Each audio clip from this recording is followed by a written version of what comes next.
back to Chinnus Taste Buds. ഇന്ന് ഞാൻ തേങ്ങാച്ചോറിൻ്റെ recipe ആയിട്ടാണ് വന്നിരിക്കുന്നത്. അപ്പോൾ സാധാരണ നമ്മൾ ചോറ് വെക്കുന്ന പുഴുക്കലരി കൊണ്ട് എങ്ങനെ നല്ല ടേസ്റ്റി ആയിട്ടുള്ള തേങ്ങാച്ചോറ് തയ്യാറാക്കാമെന്ന് നോക്കാം.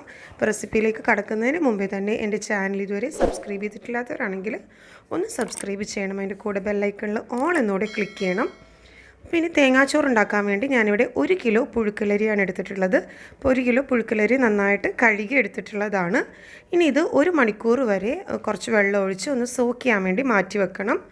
അപ്പോൾ ഇതേപോലെ അരിയുടെ തൊട്ട് മുകളിലായിട്ട് വെള്ളം ഉള്ള വിധത്തിൽ വെള്ളം ഒഴിച്ചതിന് ശേഷം സോക്ക് ചെയ്യാൻ വേണ്ടി 1 മണിക്കൂർ വരെ നമുക്കിത് മാറ്റി വെക്കണം. ഇനി 1 മണിക്കൂറിന് ശേഷം ഒരു കടായി അടുപ്പിൽ വെച്ച് നന്നായിട്ടൊന്ന് ചൂടായതിന് ശേഷം അതിലേക്ക് 1/2 കപ്പ് വെളിച്ചെണ്ണ ഒഴിച്ചു കൊടുക്കാം. അപ്പോൾ ഈ തേങ്ങാച്ചോറൊക്കെ ഉണ്ടാക്കുമ്പോൾ വെളിച്ചെണ്ണയിൽ ചെയ്യുന്നതായിരിക്കും കൂടുതൽ ടേസ്റ്റ്. ഇനി ഈ വെളിച്ചെണ്ണ നന്നായിട്ടൊന്ന് ചൂടാവുന്നവരെ വെയിറ്റ് ചെയ്യാം. വെളിച്ചെണ്ണ ചൂടായതിന് ശേഷം അതിലേക്ക് കുറച്ച് ഹോൾ സ്പൈസസ് ചേർത്ത് കൊടുക്കാം. കുരുമുളക്, പട്ട, ഗ്രാമ്പു, ഏലയ്ക്ക, പിന്നെ ഒരു തക്കോലം, ഒരു ചെറിയ പീസ് ജാതിപത്രിയും ആണ് എടുത്തിട്ടുള്ളത്. അപ്പോൾ അതുകൂടെ ഈ ചൂടായ വെളിച്ചെണ്ണയിലേക്ക് ഒന്ന് ഇട്ട് കൊടുക്കുക. എന്നിട്ട് അതൊന്ന് ചൂടായി വരണം. ഈ ഹോൾ സ്പൈസസ് ഒന്ന് ചൂടാക്കി എടുക്കണം. ഒന്ന് ചെറുതായിട്ടൊന്ന് വഴറ്റി കൊടുക്കാം. ഇനി ഇതിലേക്ക് ഒരു സവാള നീളത്തിൽ അരിഞ്ഞത് ചേർത്ത് കൊടുക്കാം. സവാള നല്ല തിന്നായിട്ട് തന്നെ അരിഞ്ഞെടുക്കാൻ ശ്രദ്ധിക്കുക. നല്ല നീരിതായിട്ട് അരിഞ്ഞ സവാള ഒരെണ്ണം ഇതിലേക്ക് ചേർത്ത് കൊടുക്കാം. ഞാനൊരു ചെറിയ സവാളയാണ് എടുത്തിട്ടുള്ളത്. അപ്പോൾ അതുകൂടെ ചേർത്ത് നന്നായിട്ടൊന്ന് വഴറ്റിയെടുക്കണം.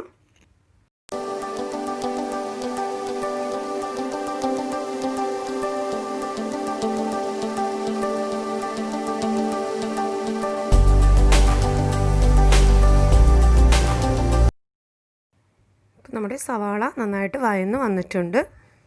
അപ്പോൾ ഈ ഒരു പാകത്തിന് നമുക്കിനി ഇതിലേക്ക് വെള്ളം ഒഴിച്ചു കൊടുക്കണം. അപ്പോൾ ഞാൻ നേരത്തെ തന്നെ അരി അളന്നിട്ടാണ് എടുത്തിട്ടുള്ളത്. അരി എടുക്കുമ്പോൾ നമ്മളെപ്പോഴും ഒരു പാത്രത്തിൽ അളന്ന് വേണം അരി എടുക്കാനായിട്ട്. അതേ പാത്രത്തിൻ്റെ അളവിൽ വേണം വെള്ളം ഒഴിച്ചു കൊടുക്കാൻ. അപ്പോൾ ഈ ഒരു പാത്രത്തിലാണ് ഞാൻ ഒരു പാത്രം അരി അളന്നിട്ടുള്ളത്. അപ്പോൾ അതിൽ 2 പാത്രം വെള്ളമാണ് ശരിക്കും നമ്മൾ ഈ ചോറ് വേവിക്കാൻ വേണ്ടിയുള്ള അളവ്. അപ്പോൾ അതിൽ ഞാനിവിടെ 1.5 പാത്രം വെള്ളം മാത്രമേ ആദ്യം ഒഴിച്ചു കൊടുക്കുന്നുള്ളൂ. അപ്പോൾ ഈ ഒരു പാത്രത്തിൽ 1.5 പാത്രം വെള്ളം, 2 പാത്രം വെള്ളം കറക്റ്റായിട്ട് എടുക്കുക. എന്നിട്ട് അതിൽ ഒരു പാത്രവും പിന്നെ ഒരു പകുതി വെള്ളവും കൂടെ, പകുതി പാത്രത്തിലുള്ള വെള്ളവും കൂടെ ഇതിലേക്ക് ഒഴിച്ചു കൊടുക്കാം. ഇത്രയും വെള്ളം നമുക്ക് മാറ്റി വെക്കണം. അപ്പോൾ അത് കറക്റ്റ് അളവ് കിട്ടാൻ വേണ്ടിയാണ് ഇങ്ങനെ ചെയ്യുന്നത്. 1 കപ്പ് അരിയാണ് നിങ്ങൾ എടുക്കുന്നതെങ്കിൽ 2 കപ്പ് വെള്ളം എന്ന അളവിൽ വേണം വെള്ളം എടുക്കാനായിട്ട്. എന്നിട്ട് അതിൽ 1.5 കപ്പ് വെള്ളം മാത്രമേ ഇതിലേക്ക് ഒഴിക്കാൻ പാടുള്ളൂ. 1/2 കപ്പ് വെള്ളം നമുക്ക് മാറ്റി വെക്കണം. ഇനി ഇതിലേക്ക് ആവശ്യത്തിനുള്ള ഉപ്പ് ചേർത്ത് കൊടുക്കാം. ഞാനിവിടെ ഒരു 1.5 ടേബിൾ സ്പൂണോളം ഉപ്പ് ചേർക്കുന്നുണ്ട്. ഉപ്പ് ഓരോരുത്തരുടെ പാകം അനുസരിച്ച് ചേർത്ത് കൊടുക്കാവുന്നതാണ്. ഇതൊന്ന് മൂടി വെച്ച് നമുക്ക് തിളക്കാൻ വേണ്ടി വെയിറ്റ് ചെയ്യാം. അപ്പോൾ ആ സമയത്തിനുള്ളിൽ നമുക്കിതിലേക്ക് തേങ്ങ അരച്ച് ചേർക്കേണ്ടതാണ്. അപ്പോൾ നമ്മൾ തേങ്ങാച്ചോറാണ് ഉണ്ടാക്കുന്നത്. അപ്പോൾ അതിൻ്റെ മെയിൻ ഐറ്റവും തേങ്ങ തന്നെയാണ്. അപ്പോൾ ഇതിലേക്ക് നമുക്കിനി തേങ്ങ അരച്ചു കൊടുക്കണം. അപ്പോൾ അതിനു വേണ്ടി ഞാനിവിടെ 1 തേങ്ങയാണ് എടുത്തിട്ടുള്ളത്. അപ്പോൾ 1 കിലോ അരിക്ക് 1 തേങ്ങ എന്ന അളവിലാണ് തേങ്ങ എടുത്തിട്ടുള്ളത്. അപ്പോൾ 1 തേങ്ങ ചിരകിയെടുത്തതിന് ശേഷം ഒരു മിക്സിയുടെ ജാറിലേക്ക് അത് ചേർത്ത് കൊടുക്കാം. എന്നിട്ട് ഈ തേങ്ങ അരക്കാൻ വേണ്ടിയാണ് നമ്മൾ നേരത്തെ മാറ്റി വെച്ച വെള്ളം ഉപയോഗിക്കേണ്ടത്. ഈ തേങ്ങയിലേക്ക് 2 ടീസ്പൂൺ പെരുംജീരകം ചേർത്ത് കൊടുക്കാം. പെരുംജീരകം ചേർക്കുമ്പോൾ നല്ലൊരു ഫ്ലേവർ ആയിരിക്കുള്ളൂ നമ്മുടെ ചോറിന്. ഇനി അതിലേക്ക് 1/2 ടീസ്പൂൺ മഞ്ഞൾപ്പൊടി ചേർത്ത് കൊടുക്കാം. ഒരു 1/2 ടീസ്പൂൺ മഞ്ഞൾപ്പൊടി, ആ ഒരു കളറ് കിട്ടാൻ വേണ്ടി ഒരു 1/2 ടീസ്പൂൺ മഞ്ഞൾപ്പൊടി ചേർത്ത് കൊടുക്കാം. പിന്നെ 1/2 ടീസ്പൂൺ ഗരം മസാല പൗഡറും കൂടി ഇതിലേക്ക് ചേർത്ത് കൊടുക്കാം. അപ്പോൾ ഗരം മസാല മിക്കവരും ചേർക്കാറില്ല, പക്ഷേ ഗരം മസാലയും കൂടി ചേർക്കുമ്പോൾ നല്ലൊരു ഫ്ലേവർ ആയിരിക്കുള്ളൂ നമ്മുടെ ചോറിന്. ഇനി അതിലേക്കൊരു 2-3 ഉള്ളി ചെറുതായി അരിഞ്ഞതും കൂടി ഇതിലേക്ക് ചേർത്ത് കൊടുക്കാം. എന്നിട്ട് ഈ വെള്ളത്തിൽ നിന്ന് കുറച്ച് വെള്ളം ഒഴിച്ചതിന് ശേഷം നന്നായിട്ട് ഈ തേങ്ങ ഒന്ന് അരച്ചെടുക്കണം. ഈ ഒരു പാകത്തിന് തേങ്ങ അരച്ചെടുക്കുക. എന്നിട്ട് ഇനി ഇതിലേക്ക് ബാക്കിയുള്ള വെള്ളവും കൂടി ചേർത്ത് നമുക്ക് നമ്മൾ നേരത്തെ ചോറിന് വെച്ചിരിക്കുന്ന വെള്ളത്തിലേക്ക് ഈ ബാക്കിയുള്ള അരപ്പും വെള്ളവും കൂടെ ചേർത്ത് ഒഴിച്ചു കൊടുക്കാം. അപ്പോൾ കറക്റ്റ് 1 കപ്പ് അരിക്ക് 2 കപ്പ് വെള്ളം എന്ന അളവിൽ ഈ തേങ്ങയും കൂടെ അരച്ചിട്ട് വേണം നമ്മൾ വെള്ളം എടുക്കാനായിട്ടുള്ളത്. അപ്പോൾ ഇതിനു മുമ്പ് ഞാൻ ഇറച്ചിച്ചോറിൻ്റെ റെസിപ്പി ഇട്ടിട്ടുണ്ടായിരുന്നു. അപ്പോൾ മിക്കവരും ചോദിച്ചിട്ടുണ്ട് പുഴുക്കലരി വേവിക്കാനായിട്ട് 3 കപ്പ് വെള്ളമല്ലേ എടുക്കേണ്ടതെന്നുള്ളത്. അപ്പോൾ നമ്മളിവിടെ അരി 1 മണിക്കൂർ വരെ സോക്ക് ചെയ്ത് വെച്ചിട്ടുള്ള അരിയാണ്. അപ്പോൾ അതുകൊണ്ട് തന്നെ നമുക്ക് 2 കപ്പ് വെള്ളം എടുത്താൽ മതി. 3 കപ്പ് വെള്ളം ആകുമ്പോൾ ചിലപ്പോൾ കൂടുതലായി പോവും. അപ്പോൾ കറക്റ്റ് 1 കപ്പ് അരിക്ക് 2 കപ്പ് വെള്ളം എന്ന അളവിൽ ഇതിലേക്ക് വെള്ളം ഒഴിച്ചു കൊടുക്കുക. വെള്ളത്തിൻ്റെ അളവ് കൂടിപ്പോയാൽ ചോറ് കുളമായി പോകും. അപ്പോൾ അതുകൊണ്ടാണ് ഞാൻ വീണ്ടും വെള്ളത്തിൻ്റെ അളവ് പറയുന്നത്. ഇനി ഇതൊന്ന് മൂടി വെച്ച് തിളക്കാൻ വേണ്ടി മാറ്റി വെക്കാം.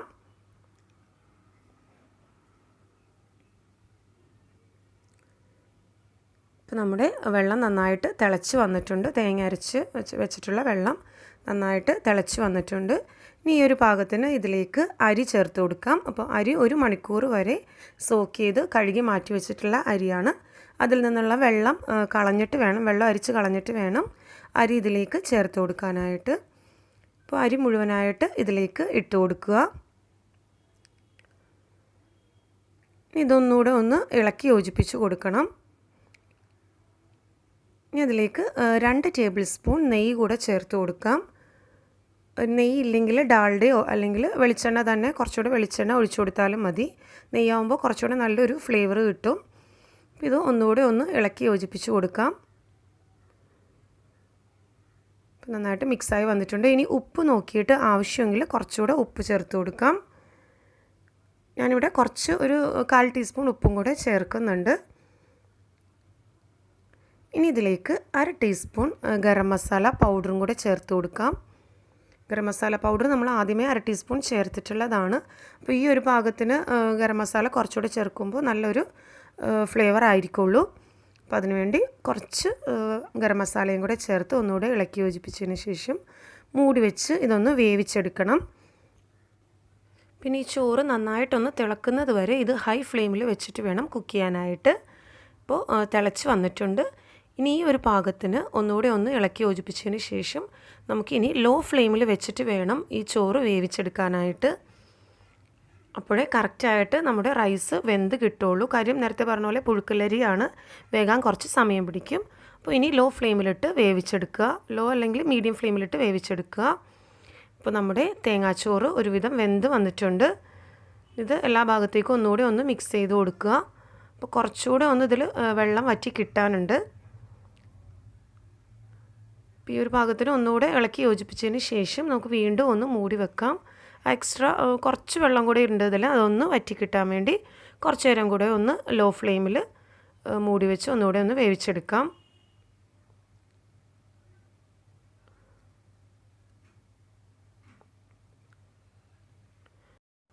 ഇപ്പോൾ നമ്മുടെ തേങ്ങാച്ചോറ് റെഡി ആയിട്ടുണ്ട്. അപ്പോൾ എല്ലാവരും ട്രൈ ചെയ്ത് നോക്കണം. അപ്പോൾ ഇതിന് മുമ്പ് ഞാൻ ഇറച്ചിച്ചോറിൻ്റെ റെസിപ്പി ഇട്ടിട്ടുണ്ടായിരുന്നു. അപ്പോൾ അത് കണ്ടിട്ടില്ലാത്തവർ അതുകൂടെ കാണുക. റെസിപ്പി ഇഷ്ടമായെങ്കിൽ ലൈക്ക് ചെയ്യുക, ഷെയർ ചെയ്യുക. കൂടുതൽ വീഡിയോസിന് വേണ്ടി ചാനൽ സബ്സ്ക്രൈബ് ചെയ്യുക. Thanks for watching my channel.